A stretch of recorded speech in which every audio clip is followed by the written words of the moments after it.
So now it's really a pleasure to introduce you Hitomi-san.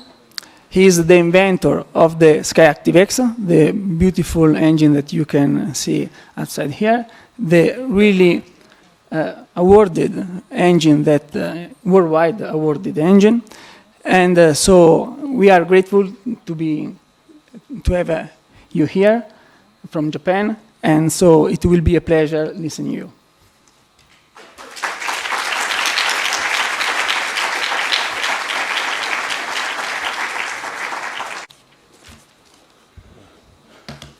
Good morning, everyone. Today I will make a presentation titled Overall Optimization Approach to Improve Environment. These are the topics which I will touch on today. Since EVs are regarded as zero-emission vehicles, governments around the world plan to expand the use of EV as if the EV were the perfect solution to prevent global warming and environmental pollution in big cities. Movement to ban ICE vehicles in big cities is spreading in a rapid rate. Do you think this is the right movement? In order to investigate this concern, I compared the CO2 and NOx emissions between EVs and ICE vehicles, not based on the tank-to-wheel emission, but based on the well-to-wheel emission, including LCA of battery. I will firstly highlight CO2 emission and later touch on NOx emission. This slide compares fuel consumption of Mazda 2 ICE vehicle and electric consumption of Mazda 2 EV. If electric power is generated by thermal power plant, even if it is a small amount, counting the emission from EV does not reflect the reality. Therefore, I made a comparison on the well-to-wheel emission basis. First, let's compare the fuel and electric consumption in the JC08 mode, which is the Japanese legal mode.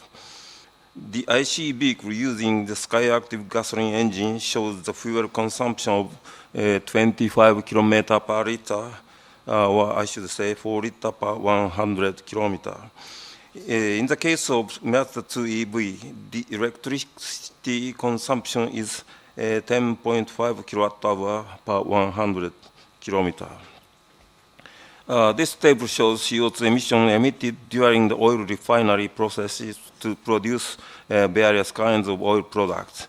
When the fuel consumption of gasoline-powered vehicle is 4 liters per 100 km, its well-to-tank CO2 emission are 16 grams per kilometer. In this case, tank-to-wheel CO2 emission are 93 grams per kilometer. Therefore, the well-to-wheel CO2 emission are 109 grams per kilometer. How much is the well-to-wheel CO2 emission of the EV with 10.5 kWh per 100 kilometer? The left graph on this slide indicates CO2 emissions per 1 kWh electric power generation, considering energy required for power generation facilities and power generation processes. The CO2 emission vary greatly from energy source to energy source. CO2 emission during oil well drilling, crude oil transportation, and oil refining are not included to electricity generation calculation. Therefore, it is a favorable calculation condition to for EV. Please look at the bar graph far right. In 2030, the total power generation amount in Japan was about 940 billion kilowatt-hour. The graph represents the breakdown of electric power generation amount by energy source. Average CO2 emission for generating 1 kilowatt-hour was calculated by using CO2 emission by energy source and the breakdown of electric power generation amount by energy source, and it's 628 grams per kilowatt-hour. Then the well-to-wheel CO2 emission from the EV with electric power consumption of 10.5 kilowatt-hour per 100 kilometer is 66 grams per kilometer. The well-to-wheel CO2 emission from EV is 66, while that from the IC vehicle is 109. This shows that CO2 emission from the EV is 40% less than that from the IC vehicle. The amount of CO2 emission from the EV is much less than that from the IC vehicle. Therefore, it can still be concluded that expanding the EV is the right strategy. So what if we compare the real-world driving CO2 emissions? This is a comparison in the real-world condition. We did measurement by our own method. Due to the time constraint, I will skip the detailed explanation. The real-world fuel consumption of the IC vehicle is greater than that in the JC08 mode. It's a legal mode, by 36%. In the case of EV, this gap expands to 63%. Since the amount of the actual CO2 emission is determined by actual on-road driving, we can't disregard this gap. This slide shows a comparison in the legal mode and the real-world driving between EV and IC vehicle. In the legal mode, CO2 emission from the EV is less than that from the IC vehicle by 40%. However, in the real-world driving comparison, the difference is reduced to 27%. Since the amount of CO2 emission from EV is still smaller, it follows that while spreading EV is the right strategy. In this slide, calculate where-to-wheel CO2 emission by energy source are added to the graph of the real-world driving. The core graphs represent the well-to-wheel CO2 emission when EV run on electricity generated by coal-fired power plants only. In this case, the amount of CO2 emission from EVs are higher than those from IC vehicles. Since we do not know from which energy source the electric power was generated, we have no choice but to average CO2 emission. Consequently, we are likely to come to the conclusion that it is the right strategy to push EV on the public. However, this generates an opportunity loss. Later, I would like to talk about that. Before moving on to the opportunity loss, I would like to touch on how to handle batteries for the CO2 emission calculation. Since huge amounts of energy are consumed to produce batteries, it is required to include CO2 emission emitted during the battery production in the calculation. Otherwise, effects of EVs on environmental protection could be over-evaluated. Investigation results of 3 organizations are shown in this slide. The lowest value among the 3, 110 kilogram per kilowatt hour, is used in this case study to not give a disadvantage to EVs. There might be some people who are concerned that if it is considered that only difference is battery, it will bring a disadvantage to EV. However, it can be said that there is not much difference in energy consumption during vehicle production between EV and IC vehicles, except for powertrains. Therefore, as long as the amount of CO2 emission emitted during production is compared between an engine and transmission and a motor and an inverter, it should be acceptable to consider that the remaining difference is only the battery. The CO2 emission value for the engine and transmission is an average value of 8 Japanese vehicles in the C-car 1.5 liter class. The CO2 value for the motor and the inverter is the one for the representative C-car EV. The amount of CO2 emission of the motor and the inverter is greater than that of the engine and transmission. Therefore, please understand that there is no disadvantage for EV when considering that the only difference is the battery. Now, I would like to include the amount of CO2 emission emitted during the battery production in the well-to-wheel CO2 emission calculation. I will move my explanation forward under the condition that the battery capacity for the C-car class EV is approximately 40 kilowatt-hour. The amount of CO2 emission to produce battery per kilowatt-hour is 110 kilograms. Therefore, when our 40 kilowatt-hour battery is produced, 40 times greater CO2 emissions are generated. In other words, 4,400 kilograms CO2 emission are generated. Assuming that the mileage of vehicles that have reached the end of their average vehicle life is approximately 200,000 kilometers, the amount of CO2 emission per kilometer is 22 grams. 22 grams is added to the bar graph from the previous slide. They look different, don't they? And the difference in CO2 emission between EV running on electricity generated with the average electric power generation method and ICE is narrowed to only 12%. If EVs run on electricity generated by coal or petroleum fuel power plants, EVs are no longer effective in CO2 emission reduction. Even when the CO2 emissions are compared with EVs running on electricity generated by LNG combined power plants, which emit the lowest CO2 emission among the thermal power plants,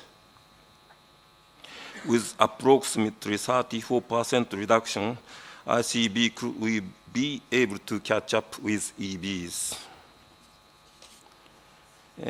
In order to enhance the usability of EVs for owners, there is a tendency that battery capacity is getting larger and larger. For the C-car EVs, automakers are trying to increase the battery capacity to around 60 to 70 kilowatt-hour. The graph shows the well-to-wheel CO2 emission from EV with the average electric power generation method in a time. When a battery capacity is increased to 70 kilowatt-hour, it indicates that EVs running on electricity generated with average electric power generation method no longer have any advantage over ICE vehicles. With approximately 26% reduction in the real-world fuel consumption, ICE vehicles will be able to catch up with EVs running on the cleanest electricity generated by LNG combined power generation plants. In order to disseminate EV to the public, if automakers try to expand the EV range or shorten the charging time greatly, so as to enhance the usability of EV for owners, it is vital to increase battery capacity and adopt next generation batteries. Consequently, effects of CO2 reduction due to dissemination of EVs are rapidly diminishing. In countries power generation source similar to those of Japan, driving EV will end up generating more CO2 emission than driving ICE vehicles. How much potential is there to improve ICE further? I will show you part of the study result at the third generation Skyactiv engine conducted by the Mazda Technical Research Center. We obtained the promising data of 56% indicated thermal efficiency as a result of maximization of various technologies such as boosted lean, high compression ratio, heat insulation, air layer heat insulation, and others.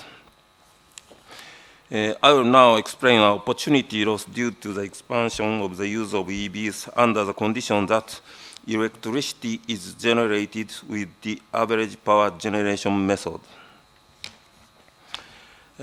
If it is true that EVs are environmentally friendly, EVs should become more widespread. We will now investigate what will happen if EVs become dominant. I would like to conduct the case study with an assumption that EVs run electricity under the condition that half of transportation fuel is covered by clean electricity. This slide compares the amount of energy required to drive the same vehicle for the same distance when powered by different sources of energy. At the beginning of my presentation, I compare the legal mode and real-world fuel consumption. The first and the second box shows the equivalent energy. I set the equivalent energy required to drive a diesel vehicle around 10% less than that to drive a gasoline vehicle. In reality, it is necessary to include CO2 emission generated during battery production in the calculation. Therefore, the third box indicates the case study when a 40 kilowatt battery is installed on an EV and consider the CO2 emission in production stage.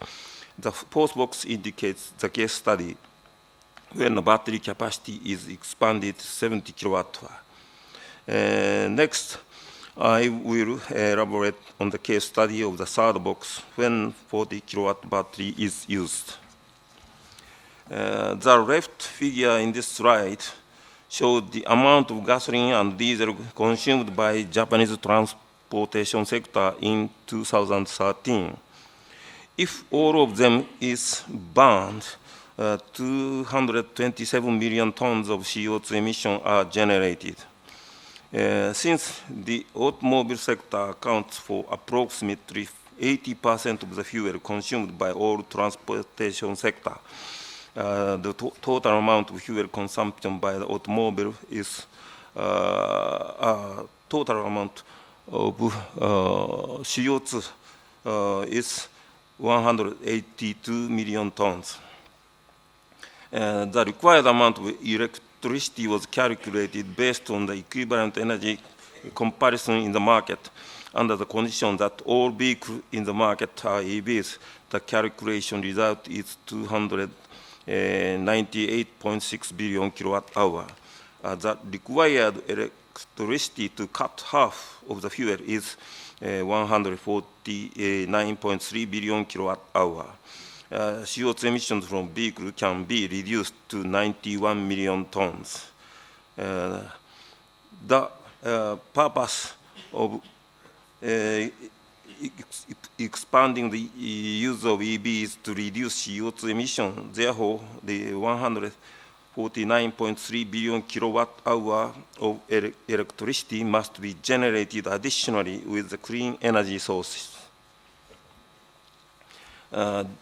The three bar graph in this slide respectively show the annual figures for the year 2013 in Japan, such as the amount of electricity generation, the amount of CO2 emission generated during the electric power generation, and the amount of CO2 emission emitted from vehicles.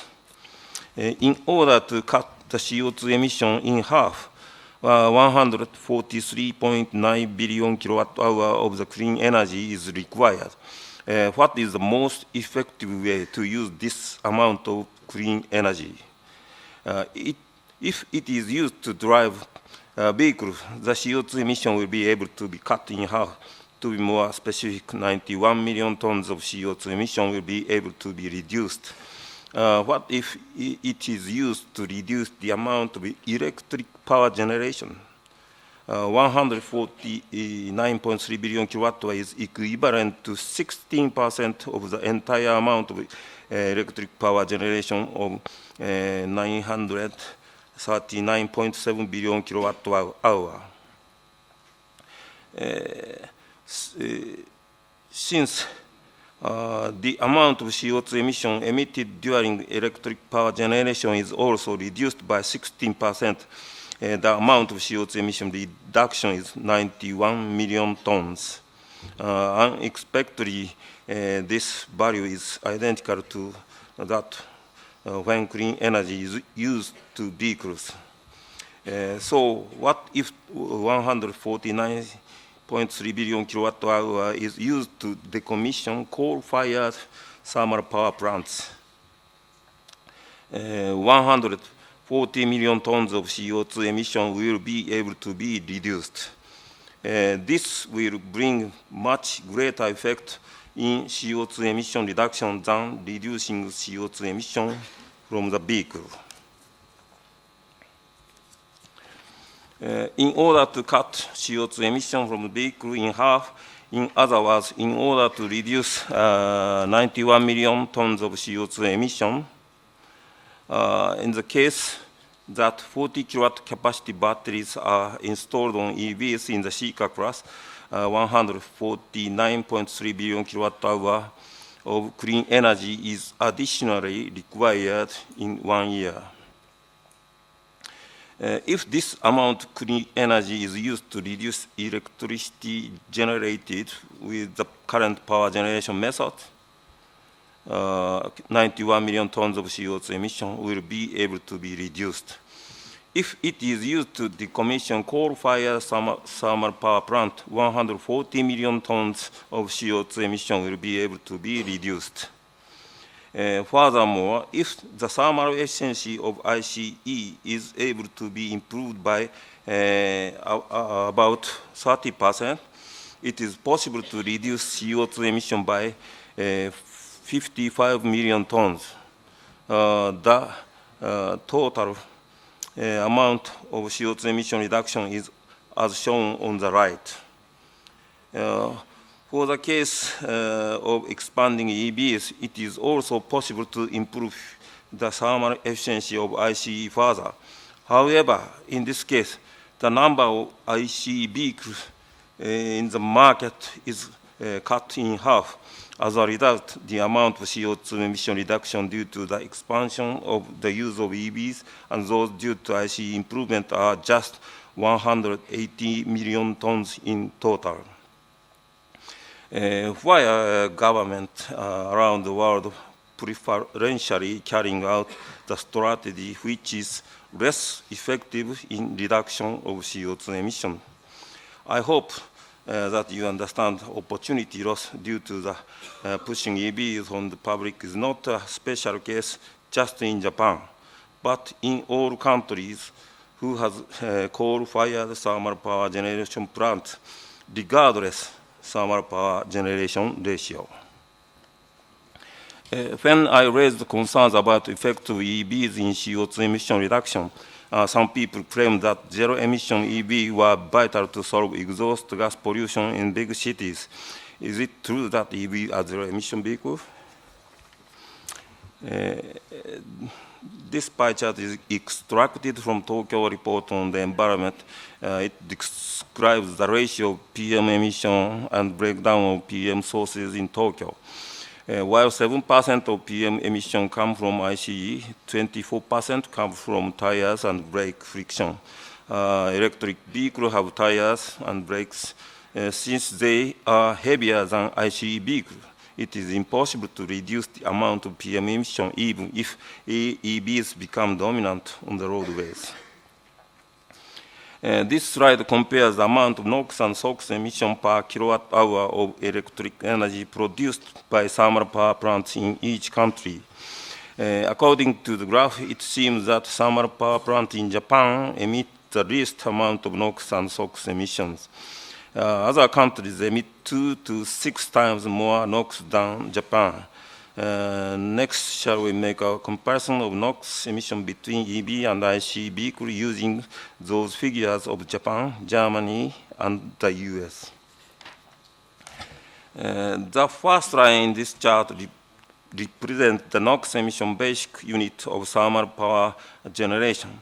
The chart is extracted from the previous slide. The second line shows the ratio of thermal power generation in each country. The third line describes electricity consumption per kilometer when a C-car class EV, which an EU automaker produces, actually run on roads for tens of thousands of kilometers. 3 EV in the same class were evaluated. Their results were almost the same. The fourth line shows the amount of NOx emission per kilometer calculated based on the amount of electricity consumption and the thermal power generation ratio. The last line represents the RDE regulation values. It indicates that the amount of NOx emission from EV is more than that from IC vehicles in Germany. Next, I calculated the amount of NOx emission when all electricity for EV is generated by coal-fired power plants. This is the calculation result. In both Germany and the US, the amount of NOx emission from EV is more than that from IC vehicles. In the case of Japan, the amount of NOx emission from EV is just slightly lower than that of IC vehicles. Do you still believe that EVs are zero-emission vehicles? Since the RDE regulation specifies the same regulation value for both small and large-sized vehicles, there are not many differences in emission among vehicles. In the case of EVs, they are regarded as zero-emission vehicles in many countries. Both CO2 and NOx emissions are zero. However, actually, large-sized EV greatly consume electricity. Therefore, it follows that a large amount of CO2, NOx, and SOx are emitted from the large-sized EV. Given that electricity is not used to run EV, and the coal-fired power generation is reduced by the amount of electricity to run EVs, much more NOx emission will be able to be reduced by running ICEs instead of running EVs. This also indicates opportunity loss in NOx and SOx emissions. If IC vehicles are equipped with the leading-edge exhaust gas reduction technology, their emission level will be equal or better than that of EVs. It is unreasonable to regard EV as zero-emission vehicle. The electric power generation industry and the automobile industry should make efforts to reduce CO2 in each field. Don't you think that we should aim at developing zero CO2 liquid fuels? Renewable liquid fuel. Mazda is currently developing highly efficient algae by editing genome with Hiroshima University and Tokyo Institute of Technology receiving support from the Japanese government. We'd like to lead the establishment of R&D organization which will promote dissemination and further utilization of biofuel with the All Japan system. We are in the process of developing an effective method to increase fats and oils in algae. We have already confirmed that it is possible to convert the obtained fats and oils into diesel, jet, and gasoline equivalent fuel by controlling isomerization reaction temperature.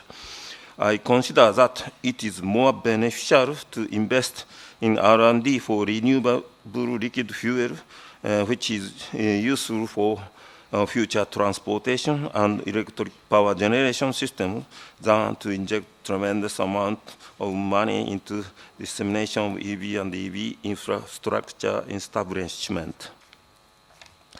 Now I will give you an example of the overall optimization approach to reduce NOx and CO2 emission.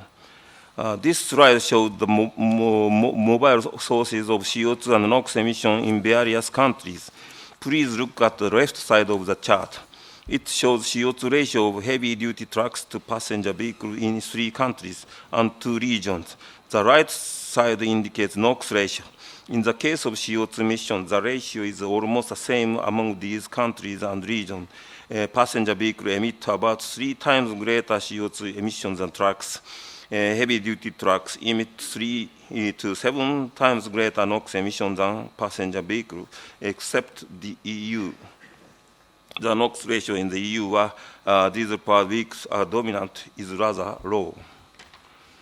This slide describes engine characteristics which you are very familiar with. The vertical axis are NOx emission and BSFC.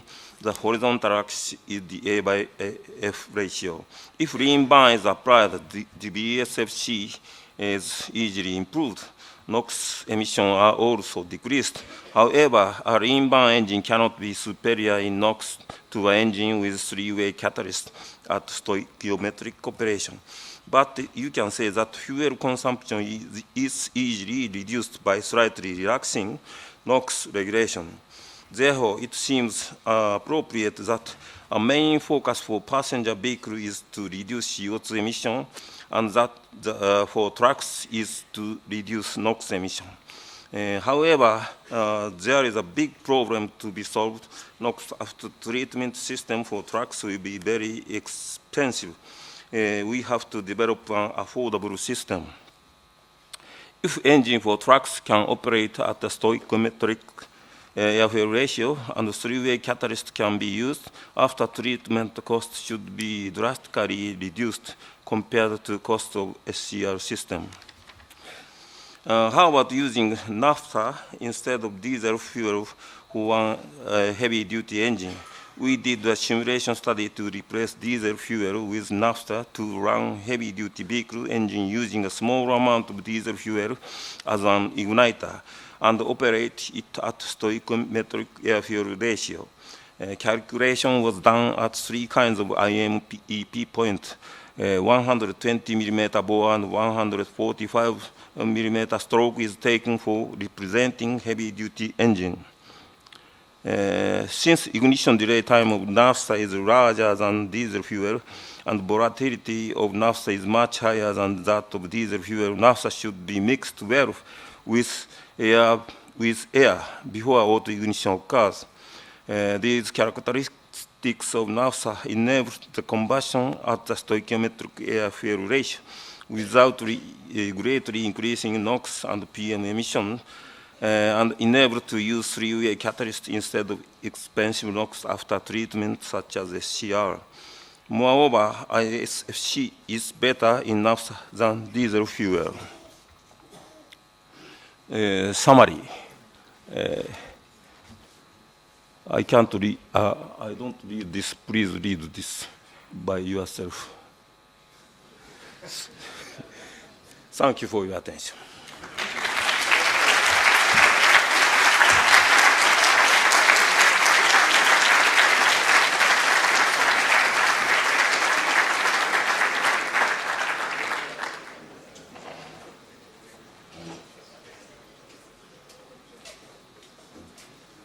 Grazie molte, i tempi sono sempre difficili da controllare, è inevitabile che sia così, ce lo aspettavamo un po'. Ora facciamo un cambio di tavolo e lasciamo posto alla tavola rotonda.